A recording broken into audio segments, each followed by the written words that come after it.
What the naysayers don't understand is that this election has never been about me. It's about you. You have shown what history teaches us, that at defining moments like this one, the change we need doesn't come from Washington. Change comes to Washington. Change happens because the American people demand it, because they rise up and insist on new ideas and new leadership, a new politics for a new time. America, this is one of those moments. Far fewer gray hairs on Barack Obama 4 years ago. Let's talk about his convention with our roundtable. George Will, Donna Brazile, Matthew Dowd, joined by Dr. Kerry Healey, former Lieutenant Governor of Massachusetts, now advisor to Mitt Romney, also former Obama advisor Bill Burton, now head of the Priorities USA Action Super PAC supporting him. And George Will, let's talk about President Obama. You heard all that hope 4 years ago. How does he calibrate the pitch this time around? I think he runs at his opponents now. He's got the opponents he says he wants. He's presented himself as the first president in history ever to inherit from his predecessor an imperfect world, so he has this kind of comprehensive alibi. I think, judging by his campaign to date and his list of convention speakers, I think he's going to make 6 arguments for a lot of second term. Well, they're very quick. First is Mitt Romney's rich. Second, we need a serious vice president, Joe Biden instead of Paul Ryan. Third, Republicans hate women. Fourth, the only woman they don't hate is Ayn Rand, and she's dead, and she wrote bad novels. Sixth, something must be done to prevent Sandra Fluke from paying for her own contraception. And all will be well, sixth and finally, all will be well if I can raise by 4.6 points the top income tax rate on fewer than 3% of the American people. That's it, so far as I can tell. Is that it, Donna? No. First of all, President Obama should not spend his speech refuting all of the arguments that the Republicans have made against him since day one. Secondly, he should not try to reinvent himself or reintroduce himself. I think the most important thing the president can do is talk to the American people, tell them about the journey we've been on as a country, the solutions that he has offered, the progress he's made, and to give us a glimpse into the next 4 years. If he can do that and give the American people a sense of pride in our accomplishments, not just his, because he had help in doing this, then I think the American people will rally to his cause and will put those posters back up on the wall. But how about the question I posed to David Plouffe? Does he have to make some kind of a mirror image argument of what Mitt Romney was making the other night, where he talks to those disappointed supporters as well and says, listen, I know I didn't get everything right? Oh, look, George, that's the elephant in the room. I mean, nobody wants to go out there and brag about, I'm doing a great job, when there are millions of Americans still unemployed. President Obama has to say, I feel your pain. I got your back. I'm working hard every day to get you back to work. I think he has to do much more than just say he feels their pain. I mean, I think they're the same voters that Mitt Romney needs, obviously Barack Obama needs, and there are people that voted for him who were really enthusiastic about him, but now are leaning away from him and are disappointed in him, along with a lot of other Americans.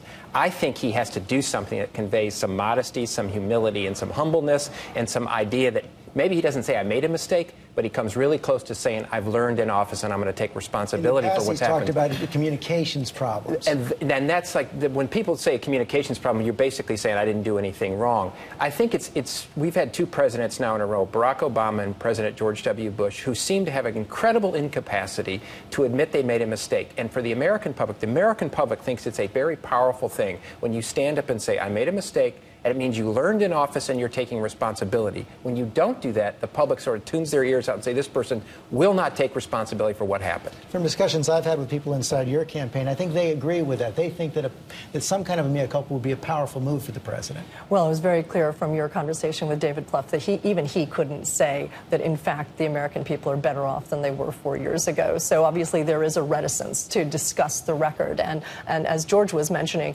it's quite likely that, unfortunately, the focus of the convention may be simply trying to denigrate or continue to say negative things about Mitt Romney and Paul Ryan, as opposed to actually explaining why They were unable to accomplish almost any of the goals laid out during the 2008 personally, campaign. you think, won't they zero in on the economic plans of Romney and Ryan? Well, and we will have many robust discussions about that. We welcome that discussion because, honestly, they don't have a record to run on. And when you have 50% of the young people coming out of college today with no jobs, when you have high unemployment still in place, I think that this is a discussion that's just going to have to be had after the convention. I think there's no doubt that if the president were here right now, he would say that he wishes that more progress could have been made. And I think that when you get away from President Obama's speeches, I think that it takes on a life of rhetoric and loftiness and things like that. But when you actually listen to the words he says, if you listen to what he said yesterday in his campaign speech, you listen to the 2008 speech, he gets really down and dirty about what needs to get done and about the fact that we need to make more progress. I bet he does talk about why we didn't make more progress. And I bet he also does talk about the economic argument that Mitt Romney did not make on Thursday night. Because he didn't, the president's going to be able to fill in the blanks on what the consequences for the American people are for that kind of policy. I think what the missing piece of this entire campaign on both sides of it, and the first one I think that does it is going to have an advantage in this race, is neither side has conveyed a compelling vision of the future. Right. Neither side has. What you saw, I think, and to a large degree at the Republican convention, was a vision of the past. The past was so great. Look at what the past was like. American was extraordinary. Families were like this. We can go back to the past by going to the future with Mitt Romney. That was theirs. Barack Obama, up to this point, which is why I think their convention, though it's going to be contrast and they need to have some about Mitt Romney, it has to be, if he's going to win, has to be primarily about what he's going to do in the next 4 years and what his vision of the future. If it goes back into this he said, she said thing, this race is going to stay tied. It's also got to be why things will be different in the next 4 years. The president's fundamental approach is backward-looking. He talked in that clip we showed at the beginning of this segment about new ideas. The Democrats' idea is that programs 77 and 47 years old, Social Security and Medicare, don't need to change at all, ever. The world has changed. Our demography has changed. We can't end any of them as we know it.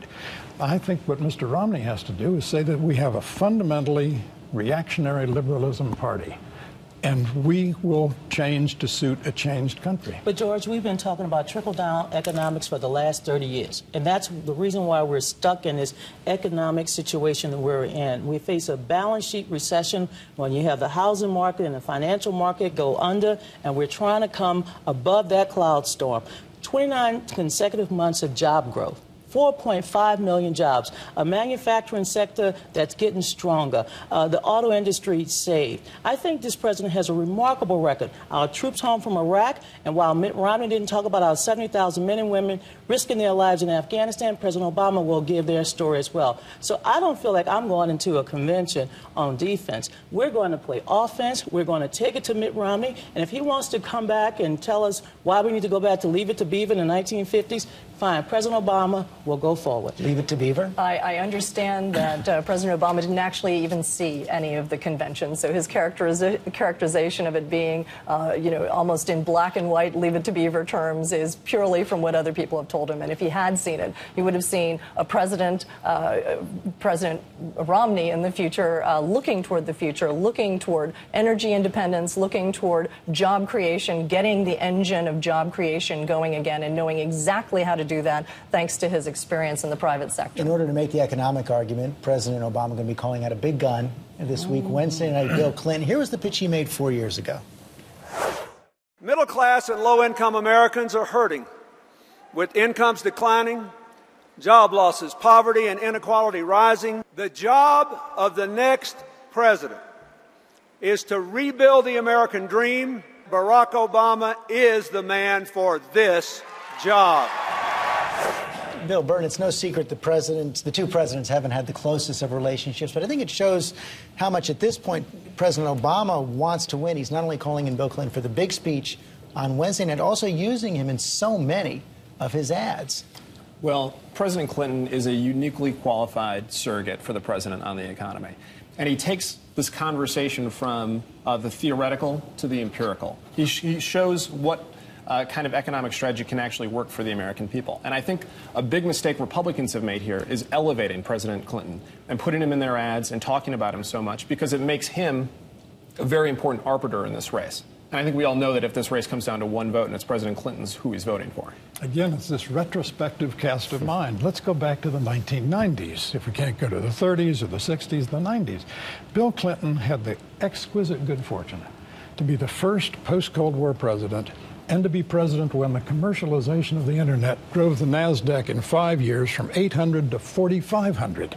Now, if you think you can reproduce those conditions, good luck. Well, two things I think are fascinating about the Bill Clinton thing. First of all, I remember in 2000, Al Gore could barely mention Bill Clinton's name, and he served with him on the ticket. And we've come a long way. He did speak at the convention. He did speak at the convention, but basically he wouldn't let him campaign for him. He wouldn't let him cut commercials. He wouldn't. And for a guy, President Obama, who beat his wife and now in the position of basically please save me in the course of this campaign, is a fascinating thing. The other fascinating thing is the last two-term Republican president was barely mentioned at the Republican convention. So the idea that you have this guy who the president has never had a relationship, who's going to be used to prop him up, is, I think, fascinating. I think they have to be really careful. Bill Clinton's a very popular figure. He's beloved by Democrats and independents like him. They think his time in office was very well. I think they got to be careful that basically people don't walk away from, well, we kind of like that president. Well, now we're stuck with this president, President Obama. They got to be careful that it is about the future and it is about President Obama. It's not about the great days in the past of Bill Clinton.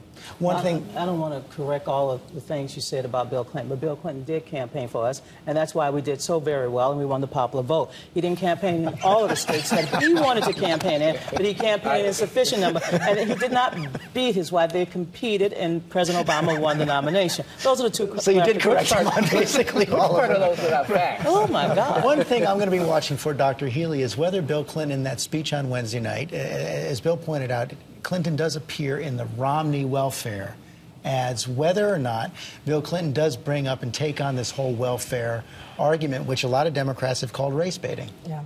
Well, it's very interesting that the signature accomplishment of the Clinton administration, the welfare reforms that were bipartisan and embraced by many and rejected by Obama at the time, he thought that they were a bad idea, have become so central to this race. And what we've seen is that a unilateral action by the Obama administration saying, we don't feel that we need to enforce these anymore. We will release the states from enforcing the work requirement. And, you know, you can make the argument, and I'm sure some people are spoiling to do that, yes. You know, that isn't actually abandoning the core of the legislation. But it is. You never give government a power and say, oh, don't worry, we won't use it. These are Republican governors asking for the waivers. But this is something that we're not even sure that a president has the power to do under this legislation. You know, I just have everything you're saying, Lieutenant Governor, has been widely debunked.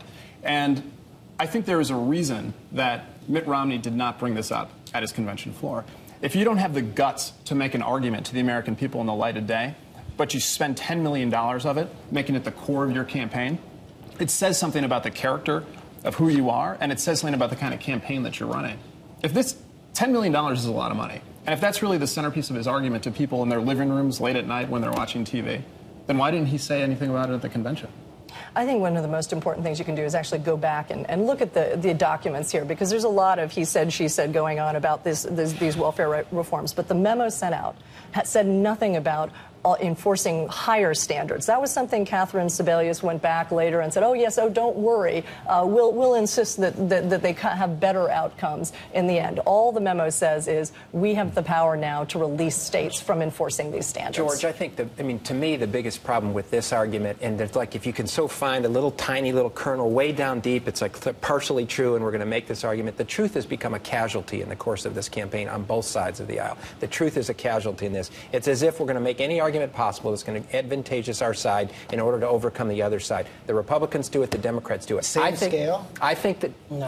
Not necessarily on the same scale, but we'll see at this convention, because I think, from my perspective, what happened at this convention is that nobody is calling on it, or maybe few people are calling on it. Paul Ryan, what he did in his speech, I think so stretched the truth. And I like Paul Ryan, have a lot of great respect for Paul Ryan, but the elements that he said about closing the GM plant, which closed before Barack Obama took president, about the Simpson-Bowles bill, which he opposed, and then all of a sudden he faults Barack Obama for. At some point, the truth should matter. At every particular, and what he said about the GM plant was right. He did not say it closed before Obama became president. The one who said that was the so-called fact checker at the Washington Post who got it wrong. He said it was closed in December 2008. In fact, it was making trucks in April 2009. George, the way when anybody that's watching that didn't know the facts of it, anybody watching that speech, whether they, as I say, just like the welfare thing, anybody coming away from that believes one thing. And you're saying the fact may be right, but he was trying to convey that Barack Obama was responsible for the closing of the GM plant, and that isn't true. Yeah, he said, especially in Janesville, where we were about to lose a major factory, entirely true. And the point is that Barack Obama had said specifically about that factory that, this kind of factory, with government intervention should be able to be open for another 100 years. And then when it was announced that it would eventually close, and it did close after Obama was in office, not before. No intervention occurred. Nothing was done. The point is just the whole idea is that this is precisely the type of thing that Obama said that he was going to be able to accomplish, and he has not. But Paul Ryan supported the auto bailout. But the point is, we're talking about fact-checking here, though, at the moment. I mean, this is one of those cases where the fact-checkers just had it wrong. I think the disservice. I disagree with this. Now the fact checkers are liars too. I mean, at some point, not liars, just don't have their facts right. George, I mean, I can get into the weeds of all of that, and I have my paper too. No, please don't give me no more paper. My handbag is full. The point is that Paul Ryan, a rising star in the Republican Party, clearly he exaggerated a lot of points, and we spent the next day trying to clear up all of the exaggeration.